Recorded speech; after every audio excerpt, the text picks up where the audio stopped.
Namaskar, this is Santosh Kumar Sahu with you. Welcome back to a new series of discussion. Dear friends, here we will discuss the question paper of January 2017, paper 3. So let's start. Dear friends, as you know, here we will find 75 number of questions. So let's start the question number 1. Question number 1, who has advocated आर्य अष्टांगिक मार्ग? यानी आर्य अष्टांगिक मार्ग किसकी then है? So option में आपका दिया गया है कपिल, बुद्ध, पतंजलि एंड वशिष्ठ। पहले हम देखेंगे कपिल। कपिल जो लिखा गया है ये एक्चुअली उसको महर्षि कपिल भी कहा जाता है। तो वो कौन है? वो Maharshi Kapil is the founder of Sankhya, और उसको हम कह सकते हैं ऑथर ऑफ सांख्य सूत्र, क्योंकि सांख्य सूत्र उसके द्वारा लिखा गया था। और ऑप्शन नंबर 2 अगर देखेंगे बुद्ध लिखा गया है, तो ही ऑल्सो नोन आज गौतम बुद्ध। गौतम बुद्ध। ये जो महर्षि कपिल है उनका सांख्य फिलोसॉफी है। सांख्य फिलोसॉफी में आर्य अष्टांगिक मार्ग नहीं है। सांख्य फिलोसॉफी में क्या है उसमें आपको मिल जाएगा, क्योंकि वो है डुअलिस्टिक थ्योरी ऑफ फिलोसॉफी। उसमें पुरुष, प्रकृति, इवोल्यूशन ये सब मिल जाएगा, लेकिन उसमें आर्य अष्टांगिक मार्ग नहीं मिलेगा। Gautam Buddha is the founder of Buddhism and उसको हम सिद्धार्थ गौतम के नाम में भी जान सकते हैं। ये जो बुद्धिज्म में उनका कुछ टीचिंग है वो जो फेमस है, जैसे कि आपको मिल जाएगा उनका फेमस टीचिंग में से आपको मिल जाएगा एक फेमस टीचिंग है त्रिविशा। त्रिविशा मीन्स 3 अनहोलसम रूट और 3 poison. What are that 3 poison? 3 poison में आपको मिलेगा मोह, राग, द्वेष। क्लियर? और एक फेमस टीचिंग है उसका, वो है 4 noble truth. You already know 4 noble truth. ये 4 नोबल ट्रूथ क्या है?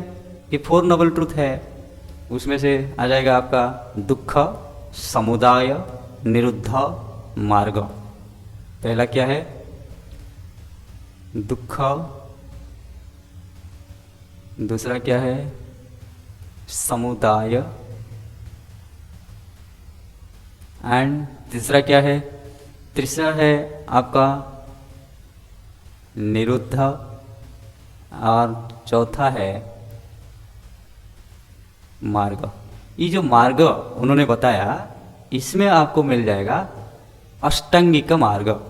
उस अष्टांगिक मार्ग को आर्य अष्टांगिक मार्ग कहा जाता है। वो 8 चीज उसमें बताया गया है। वो क्या क्या है? उसमें आपको मिलेगा right speech,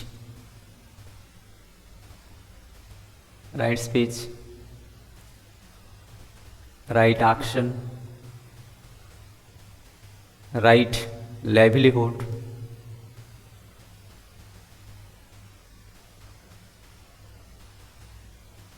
right effort,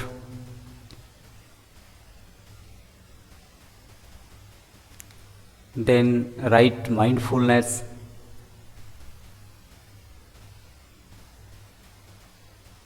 then right concentration,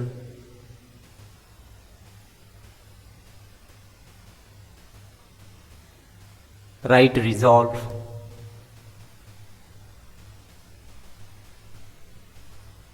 and last one is right view।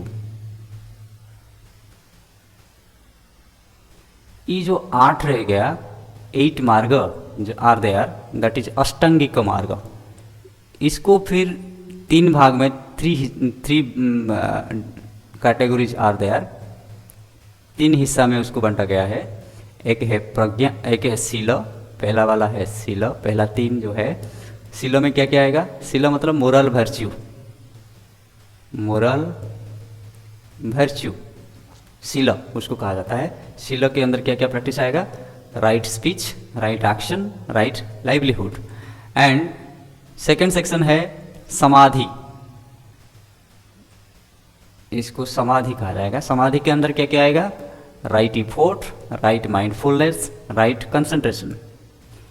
Then प्रज्ञा, लास्ट टू जो है उसको प्रज्ञा कहा जाता है। प्रज्ञा, प्रज्ञा मीन्स विजडम, विजडम में क्या क्या आएगा, right resolve and right view.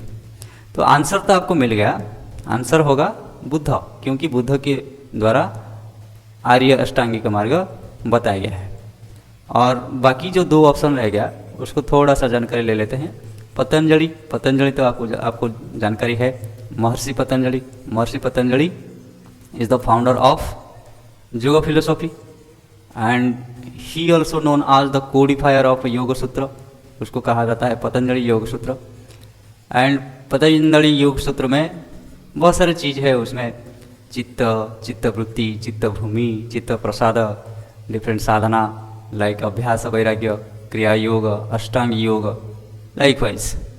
And number 4 Vashishtha, Vashishtha he is known as Maharshi Vashishtha. Maharshi Vashishtha is one of the Saptarishi, जो 7 फेमस ऋषि है उनमें से एक महर्षि वशिष्ठ है। और he is also the author of 7th मंडल ऑफ ऋग्वेद। ऋग्वेद में कितना मंडल होता है, 10 मंडल होता है। 10 मंडल में से जो 7 नंबर मंडल है उनको वो किसके द्वारा लिखा गया है, महर्षि वशिष्ठ के द्वारा लिखा गया है। और in Ramayana he is the family priest of Raghu dynasty, जो भगवान राम का भी वो गुरु थे। तो इसी हिसाब से ये क्वेश्चन क्लियर हो गया मेरे ख्याल से। सो नेक्स्ट देखेंगे question number 2, which of the following is not included under principal Upanishad. Principal Upanishad मतलब महर्षि व्यास का जो कमेंटरी जिसमें है उसको हम प्रिंसिपल उपनिषद कहते हैं, क्योंकि हम जानते हैं हमारा उपनिषद 108 उपनिषद है। 108 में से आपको 10 उपनिषद का कमेंटरी मिल जाएगा, जो कमेंटरी महर्षि व्यास ने किए हैं, क्योंकि उनको लगा कि ये 10 उपनिषद बहुत इम्पोर्टेंट है, इसीलिए उन्होंने 10 उपनिषद का कमेंटरी किए हैं।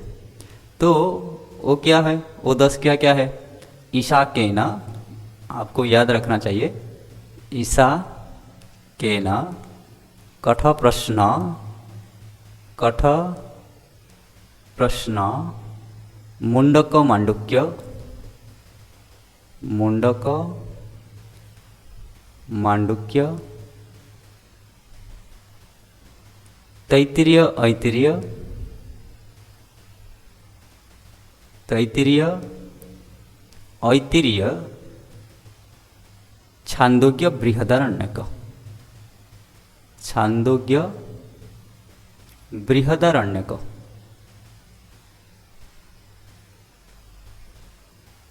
तो इसका मतलब यह हुआ ईशा, ईशा मीन्स ईशावास्य उपनिषद, शॉर्टकट में मैं इसको लिख दिया।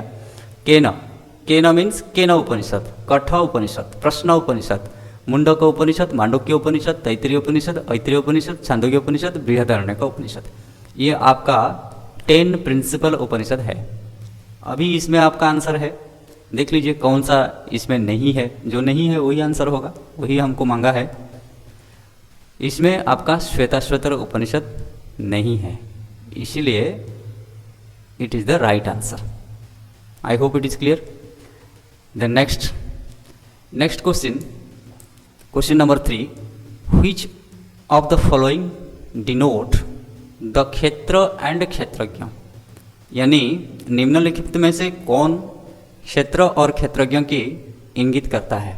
ये भगवत गीता से आया है, क्योंकि भगवत गीता में एक चैप्टर है क्षेत्र क्षेत्रज्ञ विभाग योग, that is chapter number 3, not 3, that is 13, chapter 13, that is क्षेत्र क्षेत्रज्ञ विभाग योग। उसमें आप अगर श्लोक नंबर 1 पहला श्लोक को देखेंगे, उसमें आपका इसका आंसर छिपा हुआ है। उसमें प्रकृति पुरुषम चैव क्षेत्रम क्षेत्रज्ञम एव च लिखा गया है। इसका मतलब आंसर क्या होगा?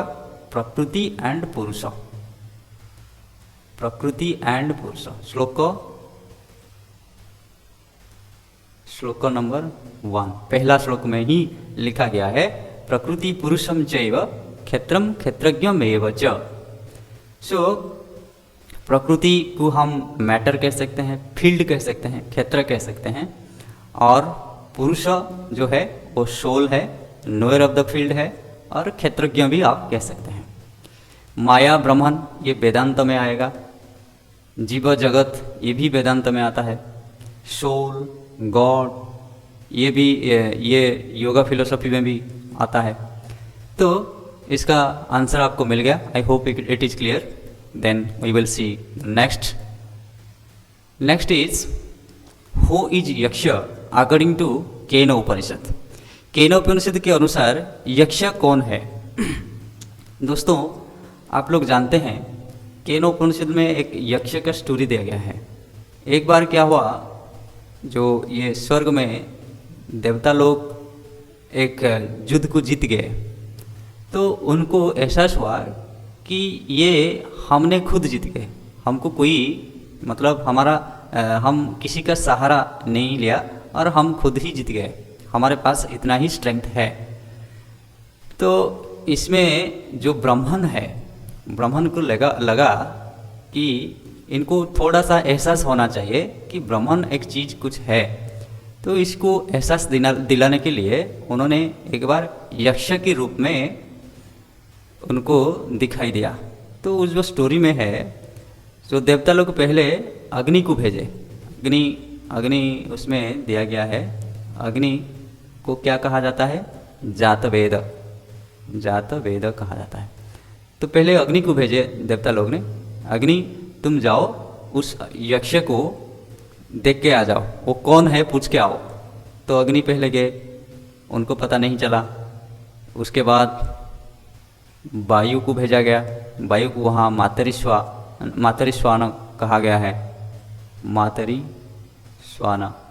उसके बाद वायु भी फेलियर हो गए। देन इंद्र को भेजा गया।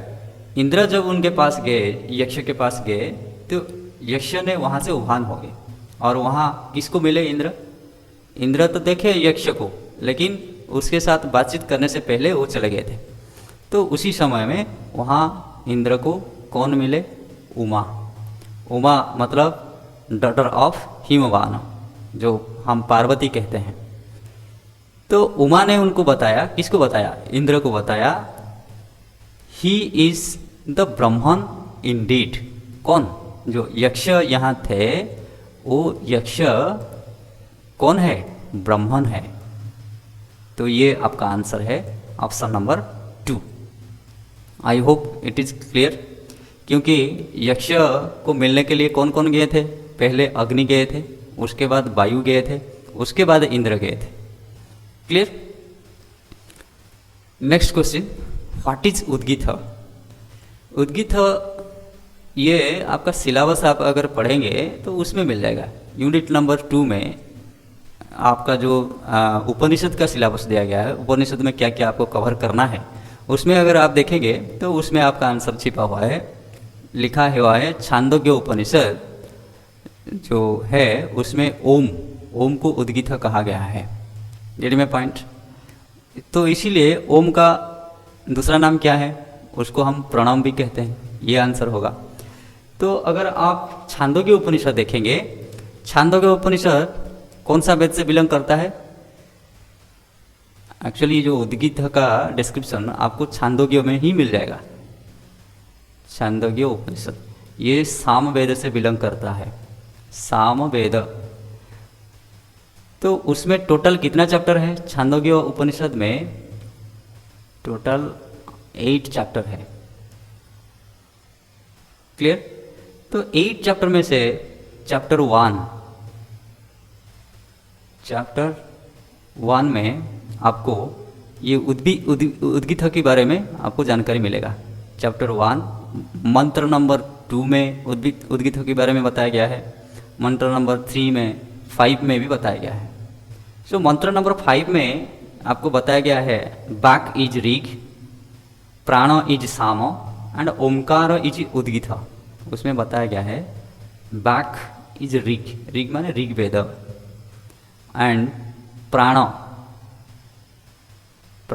इज सामवेद, एंड ओमकार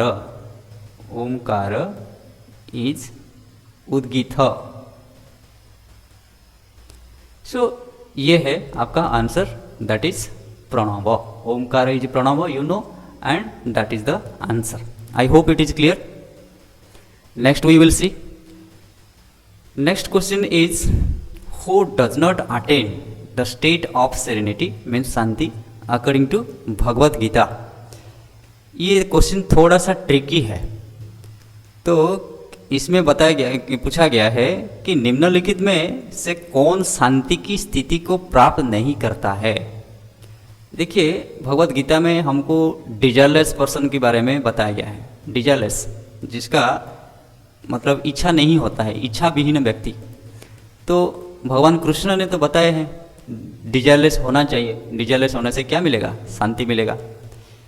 दूसरा बताया गया है कि ईगोलेस पर्सन को भी शांति मिलता है, जो अहंकार विहीन है।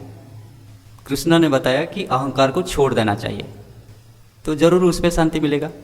और कर्मयोग के बारे में भी बताया गया है। तो कर्मयोगी जो है उसको शांति मिलेगा, क्योंकि वो अपना निष्काम करने में मग्न रहता है और उसको शांति मिलता है।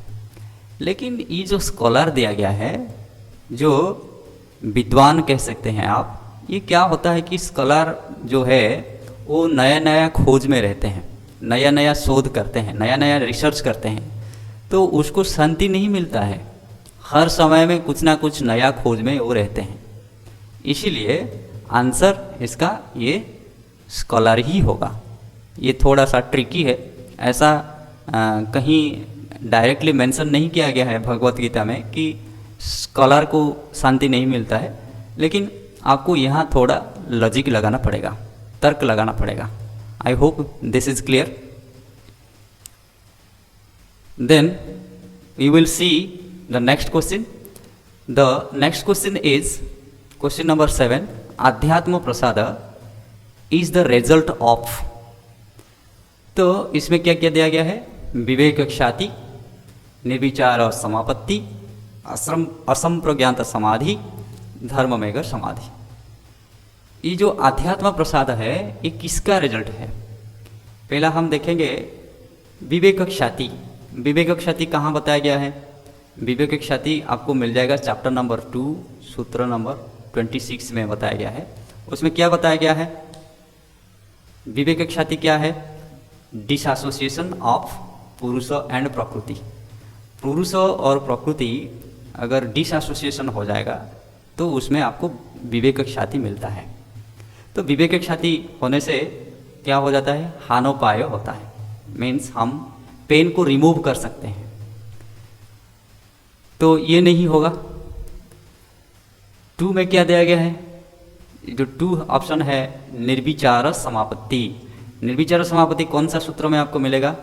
चैप्टर नंबर 1 सूत्र नंबर 47 में दिया गया है निर्विचार वैशारद्य अध्यात्म प्रसाद। उसका मतलब क्या हुआ?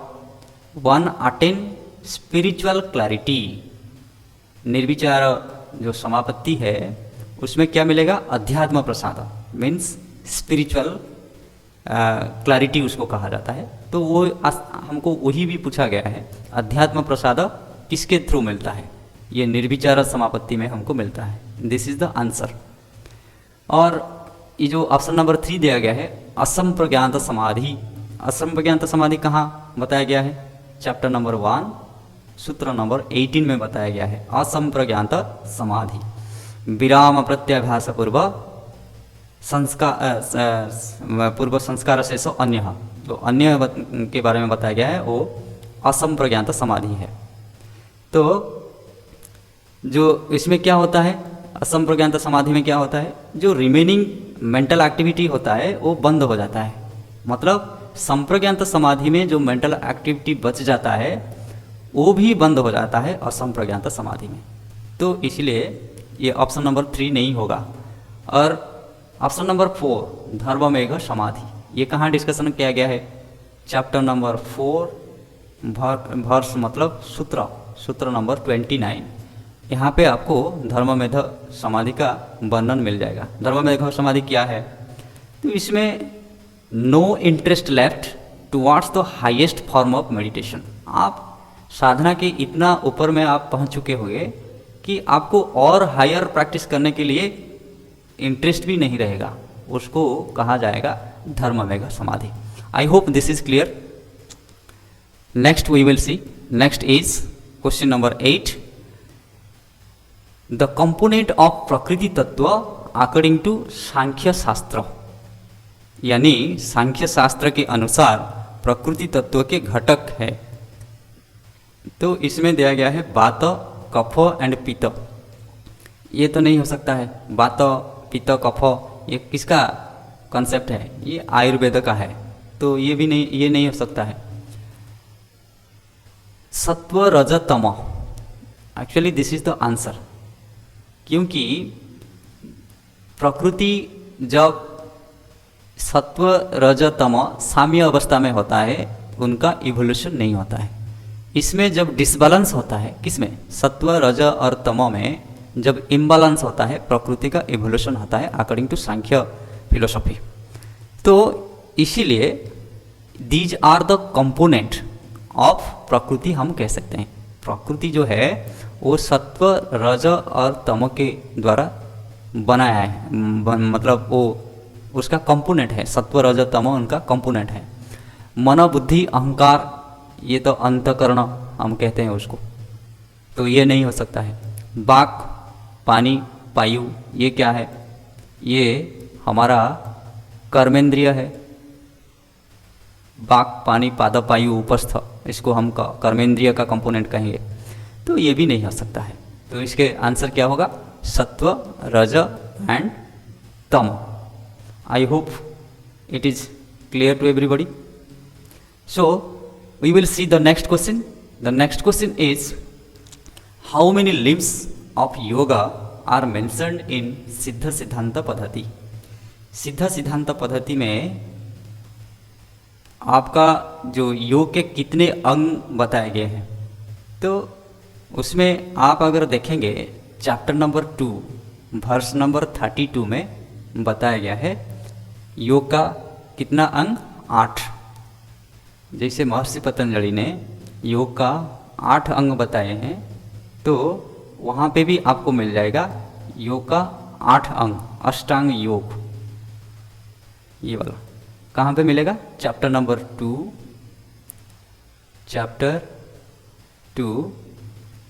वर्स 32 में अष्टांग योग का वर्णन दिया गया है। जमो नियम आसन प्राणायाम प्रत्याहार धारणा ध्यान समाधि। Clear? This is the right answer. I hope it is clear. Next question. Next question is, how many type of kundalini by nature are described in सिद्ध सिद्धांत पद्धति? यानी कुंडलिनी के जो स्वरूप है कितने प्रकार सिद्ध सिद्धांत पद्धति में वर्णित है? तो वहाँ पे आपको चैप्टर नंबर 4 में आपको मिल जाएगा जो कुंडलिनी का नेचर बाय नेचर। उसमें 2 तरह का कुंडलिनी बताया गया है। एक है प्रबुद्धा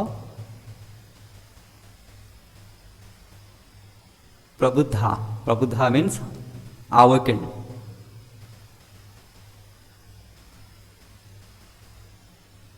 एंड दूसरा तरह क्या है? अप्रबुद्धा।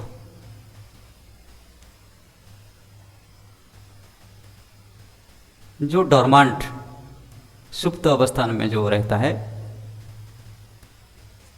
क्लियर? तो इसीलिए आंसर क्या होगा? आंसर ऑप्शन नंबर 3, ये जो 2 लिखा गया है वही आंसर होगा आपका। I hope it is clear. Then next question, question number 11, which one of the following is not included in elements of success according to Shiva Samhita. Shiva Samhita में आप अगर देखेंगे चैप्टर नंबर 3 में वर्ष नंबर 20 इसको देखेंगे, वहाँ पे लिखा गया है condition of attain success. Success attain करने के लिए कुछ कंडीशन बताया गया है। Condition of attain success. So इसमें कितना कंडीशन है? 6 conditions are there. First one is firm belief. Firm belief means vishwas. Second है फेथ मीन्स श्रद्धा। तीसरा क्या है? वर्शिप ऑफ गुरु मीन्स गुरु पूजन। Worship of Guru. देन चौथा क्या है? सेंस ऑफ इक्वानिमिटी मीन्स समानता भाव। Sense of equanimity. And fifth क्या यह बताया गया है? Fifth is control over senses, इंद्रिय निग्रह। Control over senses, control over senses, इंद्रिय निग्रह। और लास्ट जो 6th है मॉडरेट डाइट। मॉडरेट डाइट मतलब मिताहार। गेट में पॉइंट? सो आपको यहाँ इंग्लिश वर्स को भी याद रखना चाहिए और संस्कृत को भी याद रखना चाहिए। देखिए यहाँ पे जो ऑप्शन दिया गया है ये संस्कृत में भी दिया गया है, मिताहार ये संस्कृत है, बाकी सब इंग्लिश में दिया गया है, इसलिए थोड़ा सा आपको याद रखना चाहिए। फर्म बिलीफ मतलब विश्वास, फेथ मतलब श्रद्धा, वर्शिप ऑफ गुरु गुरु पूजन, सेंस ऑफ इक्वानिमिटी मीन्स समानता भाव, कंट्रोल ओवर सेंसेस इंद्रिय निग्रह, मॉडरेट डाइट दैट इज मिताहार। अभी देख लीजिए इसमें कौन सा नहीं बताया गया है वो आंसर होगा। कौन सा नहीं बताया गया है? इसमें आपका सैक्रिफाइस के बारे में बताया नहीं गया है। तो this is the answer. I hope this is clear.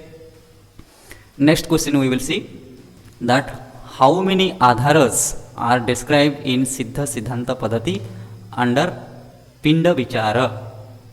इसका मतलब ये हुआ जो आपका पिंड विचार के अंतर्गत सिद्ध सिद्धांत पद्धति में कितने आधार का वर्णन किया गया है। तो आपको ये कहाँ मिलेगा? चैप्टर नंबर 2 वर्स 10 to 25 जो सिद्ध सिद्धांत पद्धति है उसमें चैप्टर नंबर 2 वर्स 10 to 25 इसमें आपका 16 आधार के बारे में उसमें आपको डिस्कशन मिल जाएगा। तो क्या है वो 16 आधार, क्या क्या है उसमें बताया गया है। 16 आधार मतलब 16 spot situated in the different region of the body. उसमें क्या क्या आएगा? आपका big toe, rectum, anus, penis, Uddiyana, navel, heart, neck, uvula, palate, tip of the tongue, middle of the eyebrow, tip of the nose, root of the nose, forehead, Brahmarandhra. इसी तरह का आपको 16 आधार मिल जाएगा। तो आंसर आपको मिल गया। इसका आंसर क्या होगा? ऑप्शन नंबर 3 ये आपका आंसर हो जाएगा। I hope this is clear.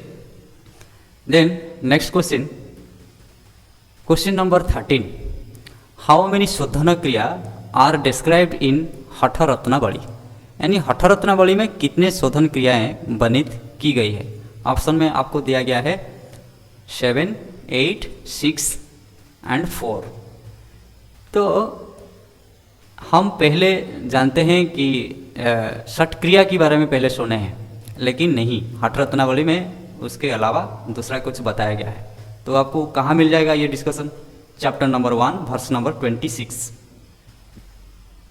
Chapter 1 verse 26, इसमें आप अगर देखेंगे उसमें क्या बताया गया है? अष्टकर्मा, षटकर्मा नहीं, अष्टकर्मा के बारे में बताया गया है। तो 8 फोल्ड प्यूरिफिकेशन प्रोसेस, क्लियर? तो उसमें क्या क्या है थोड़ा जानकारी ले लीजिए। पहले चक्री, देन नौड़ी, देन धौती, देन आपका नेति नेति, बस्ती 5 नंबर में। 6 नंबर में आपको मिल जाएगा गजकरणी, देन त्राटक 7 त्राटक, और 8 नंबर मस्तक भ्रांति।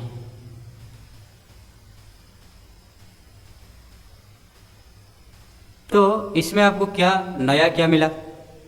ये जो कपालभाति की जगह में यहाँ मस्तक भ्रांति है, और गजकरणी तो पहले आप सुने होंगे, हठ प्रतिपिका में है, लेकिन वो षटक्रिया के अंडर नहीं आता है, वो दूसरा सेपरेट बताया गया है।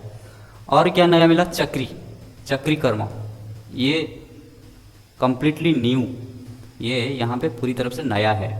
तो अष्टकर्म के अंदर ये 8 प्यूरिफिकेशन प्रैक्टिस आएगा। तो आंसर क्या होगा? आंसर आपको मिल गया, तो आंसर होगा option number 2, 8। I hope it is clear. Next we will see which hormone play an important role in fight or flight response in the body। यानी निम्नलिखित में से कौन सा हार्मोन शरीर में फाइट और फ्लाइट रेस्पॉन्स में महत्वपूर्ण भूमिका निभाता है? तो हम यहाँ देखेंगे ग्रोथ हार्मोन। अगर ओवरऑली हम देखेंगे ग्रोथ हार्मोन क्या करता है, ग्रोथ एंड डेवलपमेंट के बारे में उसको मतलब उसका रेस्पॉन्सिबिलिटी होता है। बॉडी का ग्रोथ कैसे होगा, डेवलप कैसे होगा, बॉडी ऑर्गन सिस्टम उनका ग्रोथ कैसे होगा, डेवलप कैसे होगा, वो करता है। तो ये नहीं होगा। ग्लूकागॉन क्या करता है? Glucagon increase the blood glucose, blood में ग्लूकोज को बढ़ाता है। तो ये भी नहीं होता, नहीं होगा। तो इसमें एक्चुअली जो एड्रेनालाइन है ये क्या करता है? वो अकेला नहीं करता है, फाइट और फ्लाइट रेस्पॉन्स नहीं करता, ये मिल के करता है। किसके साथ? Nor adrenaline. ये थोड़ा सा ट्रिकी है, ये क्वेश्चन थोड़ा सा ट्रिकी है। एड्रेनालाइन के साथ नॉर एड्रेनालाइन जब मिलता है मतलब इसका अमाउंट थोड़ा कम है, लेकिन एड्रेनालाइन का अमाउंट ज़्यादा है। तो ये हमारा बॉडी में फाइट और फ्लाइट रेस्पॉन्स क्रिएट होता है। उसमें हार्ट बीट ज़्यादा हो जाना, बीपी बढ़ जाना, ये सारा चीज़ दिखाई देता है। तो इसका आंसर क्या होगा? Option 1, that is adrenaline. Clear? इसका मतलब ये नहीं कि nor adrenaline fight response create नहीं करता है, लेकिन इसका रोल थोड़ा माइनर है इसके हिसाब से। इसका रोल मेजर है, इसका रोल माइनर है। I hope this is clear. We will see the next question number 15। The study of circadian rhythm is called. Circadian rhythm का स्टडी करने को क्या कहा जाएगा? Endocrinology, chronobiology, microbiology, cell biology. तो इसमें कौन सा ऑप्शन सही है? तो यहाँ पे आपको थोड़ा सा जानकारी दे दिया गया है। तो एंडोक्राइनोलॉजी क्या है? एंडोक्राइनोलॉजी है द स्टडी ऑफ हार्मोन्स। हमको क्या मांगा है? Circadian rhythm. क्लियर? तो एंडोक्राइनोलॉजी नहीं होगा। क्रोनोबायोलॉजी क्या है? Study of circadian rhythm. तो यही होगा आंसर। माइक्रोबायोलॉजी क्या है? Study of microscopic organism such as bacteria, virus, archaea, fungi, protozoa. Add my point, ये भी नहीं होगा आंसर में। सेल बायोलॉजी क्या है? Study of cell structure and function. Cell का स्ट्रक्चर एंड फंक्शन को स्टडी करना सेल बायोलॉजी के अंदर आता है। क्लियर? तो इसमें आपको आंसर मिल गया क्रोनोबायोलॉजी। तो आज के सेशन में इतना ही। आप सभी को बहुत बहुत धन्यवाद। अगर आप ये वीडियो हमारा फेसबुक पेज में देख रहे हैं तो तो हमको ज़रूर लाइक कीजिए, हमारा पेज को फॉलो कीजिए, और ये कंटेंट अगर आपको पसंद आ रहा है तो ज़रूर शेयर कीजिए आपका दोस्तों के साथ। अगर आप हमें YouTube में देख रहे हैं तो ज़रूर हमारा चैनल को सब्सक्राइब कीजिए, लाइक कीजिए, और ये कंटेंट अच्छा लग रहा है तो शेयर कीजिए, और कमेंट करने के लिए ना भूलिए। कमेंट ज़रूर कीजिए, हमको सजेशन दीजिए, कहीं डाउट हुआ तो भी कमेंट कीजिए। थैंक यू एवरीबॉडी, बहुत बहुत धन्यवाद।